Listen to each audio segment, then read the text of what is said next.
나 혼자 못소리. 내 먹고 부족하며 지혜도 없도다.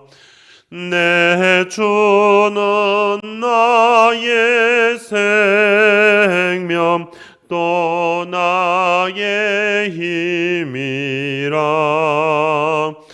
주님을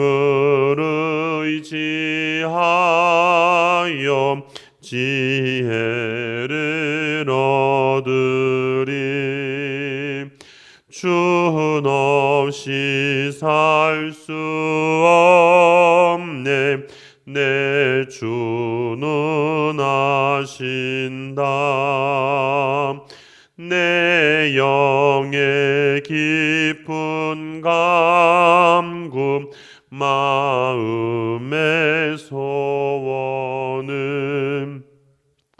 주밖에 나의 마음 네 알아주리요. 내 마음 위로하사 평온케 하시네. 주 없이 살 수 없네.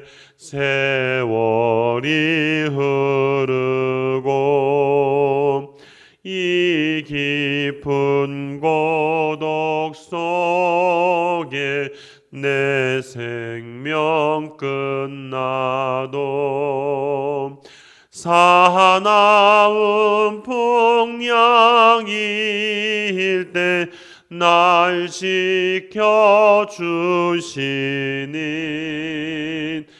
내 곁에 계신 주님 늘 힘이 됩니다. 아멘.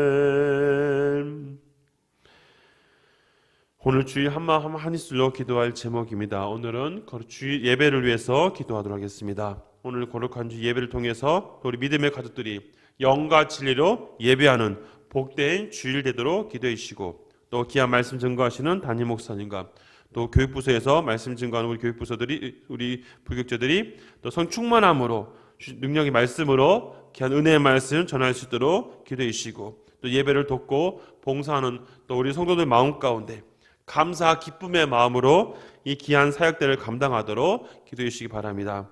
우리 계속해서 1월달 열방 품는 기도입니다. 네팔에 있는 베디아족으로 기도할 때마다 이 민족이 복음으로 하나 되어서, 그래서 복음을 통하여 다른 민족에 복음 증거하는 민족으로 세워질 수 있도록 기도해 주시고, 코로나로 인해서 여러 가지 어려운 가운데 있는 성도들 주님 위로해 주셔서 코로나가 속히 종식됨을 통해 또 육신이 연약한 지체들, 우리 성도들이 치료함을 받고 하나님의 은혜를 받게 달라고 우리 간절한 마음으로 통성으로 기도하겠습니다. 사랑이 많으신 하나님 아버지, 이 시간 한마음 한입술로 거룩한 주일 예배를 위해서 기도합니다. 하나님, 오늘도 예배를 위해서 기도할 때마다 주님께서 은혜를 베풀어 주시옵소서. 하나님, 우리 성도들 믿음의 가족들로 세워지게 하시고 또 영과 진리로 온전한 예배를 주님께 드리는 복된 주일 되도록 은혜 베풀어 주시옵소서. 하나님 아버지, 이 시간 간절한 마음으로 간구합니다. 하나님, 거룩한 주일 오늘 예배를 해서 기도할 때마다 하나님 거룩한 온전한 예배가 되게 하시고 하나님이 기뻐하시는 온전한 예배가 드려질 수 있도록 은혜 베풀어 주시기를 간절히 간구합니다. 하나님, 계속해서 또 기도하며 간구하는 것은 또 오늘 거룩한 주일 말씀을 준비하신 우리 담임 목사님과 교육부에서 또 말씀을 준비하는 모든 우리 부교육자들에게 하나님 은혜를 내려주시고 늘 성령 충만함으로 또 능력의 말씀으로 귀한 하나님 말씀 전할 수 있도록 은혜 베풀어 주시옵소서. 하나님 아버지, 이 시간 간절한 마음으로 간구합니다.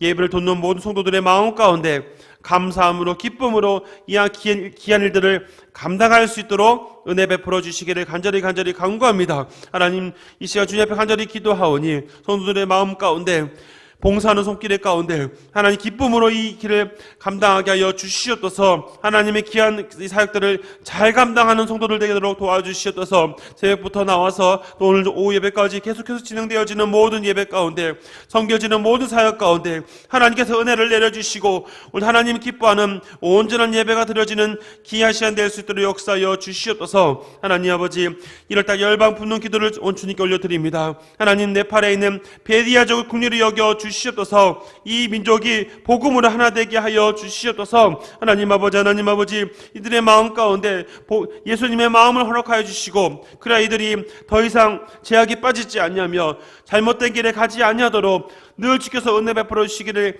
간절히 간구합니다. 긍휼을 베풀어 주시고 역사하여 주시옵소서. 하나님, 그리하여 이 베데아족을 통하여서 네팔이 변화되게 하시고 지역이 변화되게 하시며 주변의 많은 나라들이 복음으로 변화될 수 있도록 은혜 베풀어 주시기를 간절히 간구합니다. 하나님, 이 시간 간절한 마음으로 간구하며 은혜를 구하오니 주의 역사하여 주시고 은혜를 내려주시옵소서. 하나님, 코로나를 종식시켜 주시고 하나님, 그리하여 코로나로 인해서 더 이상 성도들이 어려움당하지 아니하도록 늘 주님께서 붙잡아 주시며 육신의 연약한 성도들 주님 치료하여 주셔서 하나님의 놀라운 은혜가 넘칠 수 있도록 도와주시기를 간절히 간구하오니 주여 은혜를 내려주시옵소서. 이 시간도 주님 앞에 간절함으로 나왔습니다. 하나님, 역사해 주시고 긍휼을 베풀어 주셔서 오늘 주님 주신 귀한 말씀을 통하여서 다시 한번 세워지는 거룩한 주일 될 수 있도록 은혜를 내려주시기를 간절히 간구하오니 주여 역사하여 주시옵소서.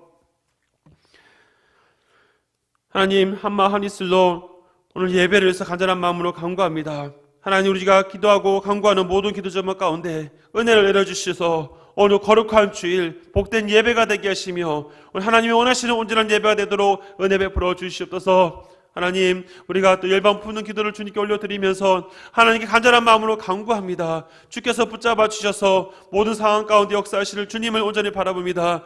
네팔의 이 민족들을 베데아족을 불쌍히 여겨주셔서 이 민족을 통해 복음으로 변화될 수 있도록 늘 은혜를 내려주시옵소서. 오늘도 한마음 한이슬로 예배를 위해서 또 간절한 마음으로 간구하오니 주께서 긍휼을 베풀어 주시옵소서. 감사드리며 예수님의 이름으로 기도합니다. 아멘. 이 시간 우리 주신 하나님의 말씀은 계속해서 구약성경 여호수아 7장 10절에서부터 15절까지의 말씀을 보도록 하겠습니다. 구약 327면에 있습니다. 날마다 쏟는 샘물 1월 20일 토요일자 말씀을 참고해서 보도록 하겠습니다. 여호수아 7장 10절에서부터 15절까지의 말씀 같이 한 목소리로 합독하겠습니다. 여호와께서 여호수아에게 이르시되 일어나라, 어찌하여 이렇게 엎드렸느냐. 이스라엘이 범죄하여 내가 그들에게 명령한 나의 언약을 어겼으며 또한 그들이 온전히 바칠 물건을 가져가고 도둑질하며 속이고 그것을 그들의 물건들 가운데 두었느니라. 그러므로 이스라엘 자손들이 그들의 원수 앞에 능히 맞서지 못하고 그 앞에서 돌아섰나니 이는 그들도 온전히 바친 것이 됨이라. 그 온전히 바친 물건을 너희 중에서 멸하지 아니하면 내가 다시는 너희와 함께 있지 아니하리라. 너는 일어나서 백성을 거룩하게 하여 이르기를 너희는 이 일을 위하여 스스로 거룩하게 하라. 이스라엘 하나님 여호와의 말씀에 이스라엘아, 너희 가운데 온전히 바칠 물건이 있나니 너희가 그 온전히 바칠 물건을 너희 가운데서 제하기까지는 내 원수들 앞에 능히 맞서지 못하리라. 너희는 아침에 너희 지파대로 가까이 나아오라. 여호와께 뽑히는 그 지파는 그 족속대로 가까이 나아올 것이요 여호와께 뽑히는 족속은 그 가족대로 가까이 나아올 것이며 여호와께서 뽑히는 그 가족은 그 남자들이 가까이 나아올 것이며 온전히 바친 물건을 가진 자로 뽑힌 자를 불사르되 그와 그 모든 소유를 그리하라. 이는 여호와의 언약을 어기고 이스라엘 가운데서 망령된 일을 행하였음이라 하셨다 하라. 아멘.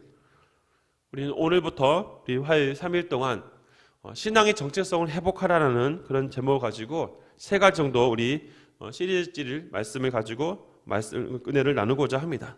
첫 번째 시간으로 우리가 살펴볼 것은 바로 하나님의 거룩함을 행하라라는 그런 제목을 가지고 같이 은혜의 말씀을 나누고자 합니다. 우리가 금요일 날 우리 담임 목사님을 통해서 아이성 전투 패배에 대한 부분들을 우리가 살펴보았습니다.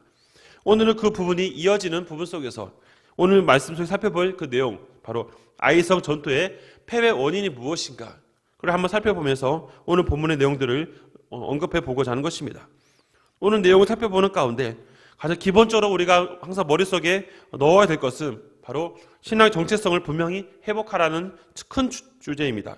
그 주제 속에서 우리가 첫 번째로 오늘 살펴보는 내용 속에서는 바로 이 하나님의 거룩을 분명히 회복하는 것이 정체성을 회복하는 부분에 대한 내용인 것을 우리가 볼 수 있습니다. 오늘 본문 속에서 살펴보는 아이성 전투의 패배, 과연 무엇이 문제일까라는 내용들을 우리가 살펴볼 것인데요. 오늘 말씀은 이전에 오늘 우리가 금요일 날 말씀처럼 연결된 부분이다 보니 금요일 끝에 있는 부분들을 먼저 점검하면서 말씀을 살펴보고자 합니다. 아이성 전투 패배를 통해서 첫 번째로 가장 놀랄 수밖에 없는 것은 바로 여호수아와 이스라엘 백성들이죠. 왜냐하면 그 거대했던 여리고 성도 한순간에 하나님 은혜 가운데 모든 것을 점령하고 끝냈습니다. 하지만 여리고 성보다 더 작은 성이었던 아이성은 허무하게 모든 실패를 끝날 수밖에 없는 것을 볼 때마다 아마 여호수아와 사람들의 머릿속에 혼란이 찾아올 수밖에 없죠. 왜냐하면 하나님께서 분명 이스라엘 백성들에게 약속의 땅 가나안을 주시기로 하셨고 또 여리고 성을 점령하는 모든 과정을 봤을 때요, 그 찬란하고 아주 잘 건축되었던 여리고 성도 저렇게 무너지는데, 저는 아이성 같은 조그만 성들이 무너지는 것은 별로 어려운 것이 아니다. 하나님이 함께 하시면 이제 모든 성은 다 점령할 수 있고 모든 것을 다 끝낼 수 있다는 것이 이스라엘 백성들의 머릿속에 있었습니다. 하지만 본문을 살펴보면서 충격을 받을 수밖에 없는 것은 아이성이 허무하게 깨진 것이죠. 우리가 금요일에 말씀 보면 6절에서 9절까지 말씀을 보니까 여호수아가 하나님께 질문을 던진 내용들이 있습니다. 다 살펴보진 않겠지만 중요한 것은 여호수아가 옷을 찢고 그가 하나님께 요구한 장면입니다. 어떻게 하시려 하는 것입니까? 9절 하반절에 보니까 어떻게 하시려 하나이까라고 물어보는 것이죠. 여호수아의 머릿속에서는 이제 우리가 여기서 이 점령하지 못하면 앞으로 모든 상황 가운데 어떻게 우리가 이 모든 것을 할 수 있겠습니까? 라면서 어떻게 우리에게 패배를 허락하셨습니까? 라는 질문을 그가 6절에서부터 9절까지 언급을 한 것이죠. 바로 그 내용의 질문에 대한 내용들을 오늘 본문에 하나님께서 말씀하고 있습니다. 바로 하나님의 대답은 10절에서부터 12절까지 이 본문이 언급하고 있는데요. 10절에서 12절 말씀에 보면 하나님이 여호수아에게 첫 번째로 이렇게 말합니다. 뭐라 말씀하시면 바로 왜 엎드렸느냐라는 겁니다. 왜 그렇게 낙심하고 왜 그런 상태로 있느냐라는 질문이죠. 하나님의 그 대답은 바로 이것입니다. 왜 너희들이 아이성에서 실패한 이유는 무엇이냐? 11절에 보니까 나의 언약을 어겼기 때문이다. 또 구체적으로 말하면 온전히 바친 물건을 그들이 너희가 바로 도둑질했다, 속였다라는 것을 얘기했기 때문입니다. 다시 말하면 온전히 그 바친 물건을 너희 중에 멸하지 아니하면 너희 다시는 나와 함께 있지 않을 것이다 라는 하나님이 말씀하는 것이죠. 즉 하나님 말씀을 무시한 그 대가는 참담하다는 것을 분명히 제시한 겁니다. 이것을 해결하지 않으면 결단코 너희와 함께하지 않겠다라고 성경은 얘기하고 있는 것이죠. 그러면서 떠오르는 성경 구절이 있습니다. 바로 우리 이전에 살펴봤던 6장 18절 19절 말씀인데요. 우리 같이 한번 읽어보도록 하겠습니다. 너희는 온전히 바치고 그 바친 것 중에서 어떤 것이든지 취하여 너희가 이스라엘 진영으로 바치는 것이 되게 하여 고통을 당하게 되지 아니하도록 오직 너희는 그 바친 물건을 손대지 말라. 은금과 동철 기구들은 다 여호와께 구별될 것이니 그것을 여호와의 곳간에 드릴지니라 하니라. 18절 19절에 뭐라고 말씀하시냐면 바로 이전에 여리고 성을 점령하는 그 과정 가운데 하나님의 명령이었습니다. 바로 너희는 어떤 물건도 손대지 말라. 그리고 은금과 동철 이런 것들은 어떻게 하랴? 바로 여호와께 구별된 것이기 때문에 여호와 곳간에 드려라.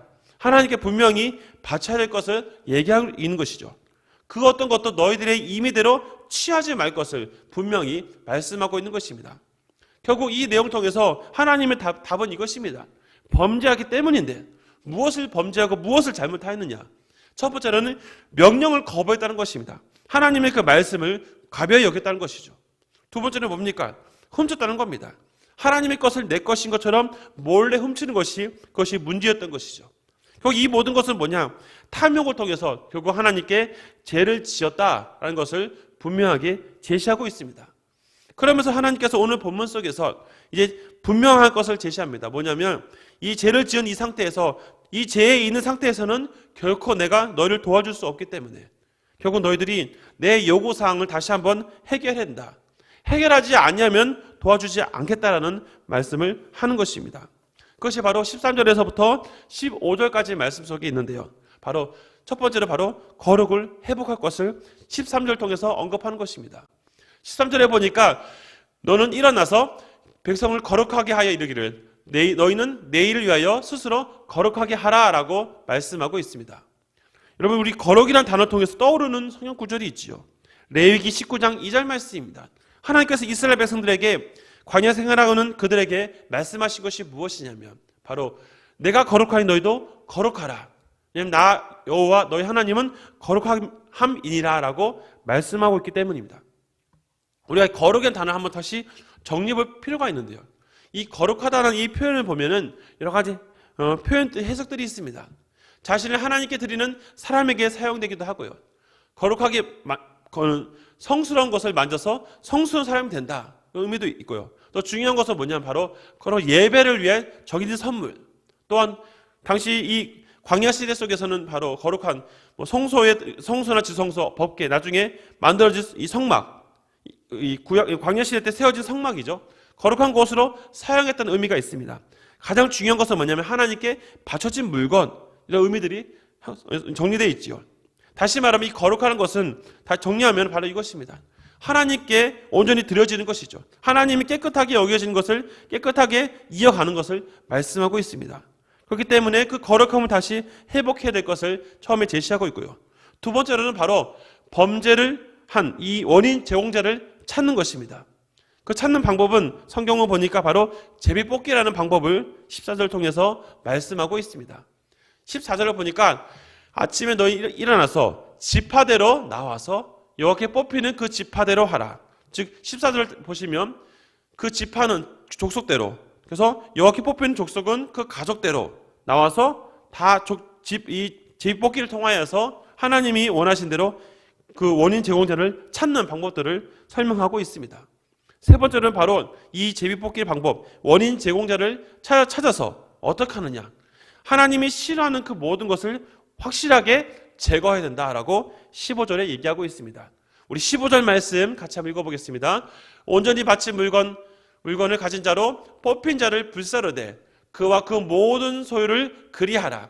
이는 여호와의 언약을 어기고 이스라엘 가운데서 망령된 일을 행하였음이라 하셨다 하라. 15절을 보니까 뽑힌 자를 어떻게 하느냐. 성경은 불사르라. 과감하게 그것을 모든 것을 제거한다. 그와 그 모든 소유를 동일하게 불사르라. 왜냐하면 불사를 이유가 무엇이냐? 바로 그것이 이스라엘 가운데 망령된 일을 행하였기 때문이다 라고 말씀하고 있습니다. 즉 하나님께서는 가증히 여기는 것, 가증히 여기는 모든 것들을 하나님 어떻게 하시냐? 바로 다 제거함을 통해서 해결해야지만이 내가 계속해서 너희들에게 은혜를 베풀겠다라고 말씀하고 있는 것입니다. 오늘 본문 통해서 첫 번째 우리가 신앙 정체성을 회복하는 첫 번째 해야 될 것, 하나님의 거룩함을 행하기 위해서는 어떻게 해야 되는가라고 오늘 본문을 통해서 같이 한번 살펴보도록 하는 것입니다. 첫 번째로는 바로 방해되는 모든 것을 제거하는 것입니다. 하나님 앞에서 철저하게 제거할 것을 얘기하고 있는 것이죠. 두 번째는 영적인 할례를 행하라는 것이죠. 이것은 무엇입니까? 언약 백성으로서의 정체성을 분명히 해야 된다는 것입니다. 세 번째, 하나님의 공의, 즉 죄를 제거함을 통해 하나님이 원하시는 깨끗함, 거룩함을 확실하게 세워나가는 것이 중요하다는 것을 말씀하고 있습니다. 사랑하는 성도 여러분, 오늘 본문 속에서 우리가 살펴볼 내용은 바로 죄를 제거하고 이 죄를 제거함을 통해서 하나님 백성들이 해야 될 것이 무엇인지를 분명히 제시하고 있습니다. 그 강력한 힘을 가졌던 이 여리고성을 쉽게 점령했던 이들이 조그만 성이었던 아이성에서 실패했던 원인들, 우리가 금요일 날 살펴본 내용과 이어서 우리가 보면서 느끼는 것은 무엇입니까? 바로 하나님께 범죄하기 때문이죠. 하나님께 범죄함을 통해서 하나님의 그 모든 것을 아시기 때문에 하나님의 그 거룩함, 공의의 하나님으로서 거룩함을 행하지 아니하면 하나님 결코 그들과 함께하지 않는다는 것입니다. 이 본문을 통해서 우리가 한번 생각해 볼 것이 바로 이것이지요. 우리 삶 가운데 우리가 하나님의 은혜를 늘 경험하길 소망하고 있습니다. 하나님의 은혜를 경험하려고 늘 소망하고 있지만 문제는 뭐냐면 우리의 마음속에 있는 이 죄의 쓴뿌리들, 그 죄의 문제를 해결하지 않고서는 우리가 하나님의 은혜를 우리가 누릴 수 없다는 겁니다. 많은 성도들이 하나님 앞에 나와서 은혜를 구하고 도움을 구하기 위해서 기도하고 또 요청을 합니다. 그러나 중요한 것은 우리가 기도하고 또 하는 것 좋지만 가장 근본적으로 우리가 하나님 앞에 나아갈 깨끗한 마음의 자세가 늘 있는지를 점검해 봐야 되는 것입니다. 오늘 본문 속에서 결국 이 첫 번째 내용 속에서 우리가 알 수 있는 것은 하나님이 요구하는 것이 무엇이냐? 하나님 바로 죄를 제거하고 하나님의 거룩함을 확실하게 행함을 통해 하나님의 공의를 충족시킴을 통하여서 그러면서 하나님이 원하시는 은혜를 구하는 것입니다. 사랑하는 성도 여러분, 오늘 첫 번째 시간을 통하여서 우리가 다시 한번 신앙의 정체성을 회복하기 위해서 오늘 본문 속에서 살펴본 것처럼 우리가 해야 될 것이 무엇이 있겠습니까? 우리가 정리하고 고민해야 될 것이 무엇인지를 다시 한번 생각해 봐야 되는 것입니다. 하나님께 나아가는데 하나님의 거룩함을 훼손하는데 방해되는 것이 무엇입니까? 하나님은 오늘 본문 속에서 하나님은 분명히 제시하고 있습니다. 하나님을 거룩하게 하는데 방해되는 모든 것은 다 끊어버려야 될 것을 얘기하고 있는 것입니다. 성도 여러분, 하나님은 거룩하기 때문에 이스라엘 백성들에게도 거룩을 요구하셨고 또 이 시대를 살고 있는 우리에게도 거룩을 요구하고 계십니다. 물론 우리는 원죄 때문에 끊임없이 죄의 문제 속에 살아가고 있습니다. 하지만 예수 그리스도를 통해서 그 원죄의 문제가 해결됐기 때문에 더 이상 우리가 과거의 죄의 문제에 빠져 있을 수 없다는 것입니다. 성도 여러분, 진정 하나님의 자녀라고 고백하신다면 다시 한번 우리가 하나님의 자녀로서 하나님의 백성으로서 우리는 거룩함을 유지하고 있는 것을 다시 한번 점검해 봐야 합니다. 끊임없는 영적인 싸움 속에서 우리가 하나님 주시는 이 거룩함, 우리의 쓴뿌리들을 제거하지 않고서는 결코 우리가 하나님의 거룩함을 누릴 수가 없고 또 거룩함 속에서 우리가 은혜를 받을 수가 없는 것입니다. 오늘 본문 속에서 그 거룩함을 유지하기 위해서 죄의 쓴뿌리를 확실하게 제거하지 않으면 하나님이 함께하지 않겠다라는 말씀을 다시 한번 돌아보면서 오늘 거룩한 주일을 우리가 보내면서 우리의 마음이 더욱더 하나님 보시기에 깨끗한 마음으로 준비된 마음으로 나와 예배드리고 그래야 신앙의 정체성을 회복하는 우리 믿음의 성도들 되기를 주님의 이름으로 부탁드립니다. 기도하겠습니다. 하나님, 오늘 첫 번째 말씀을 통해서 신앙의 정체성을 회복하기에 우리가 첫 번째 살펴볼 것은 바로 하나님의 거룩함을 회복하는 것입니다. 하나님, 아이서 전투의 패배 원인은 바로 하나님의 거룩을 상실한 이스라엘 백성들에게 있기 때문입니다. 하나님 말씀을 가벼이 여기고 하나님이 명령하신 것을 무시하기 때문에 하나님께서 그들에게 은혜를 베푸지 않았습니다. 그 거룩함을 회복하지 않는다면, 제 쓴뿌리를 제거하지 않는다면 너희에게 은혜를 베푸지 않겠다라는 하나님 말씀을 다시 한번 생각합니다. 하나님, 오늘 하루를 돌아보면서 다시 한번 삶을 점검하면서 오늘도 하나님 주시는 그 거룩함을 회복하기 위해서 제 쓴뿌리를 제거하게 하시고 오늘도 하나님 앞에서 진실된 마음으로 온전한 마음으로 예배하며 나아가는 모든 성도들 되게 하여 주시옵소서. 감사드리며 예수님의 이름으로 기도합니다. 아멘.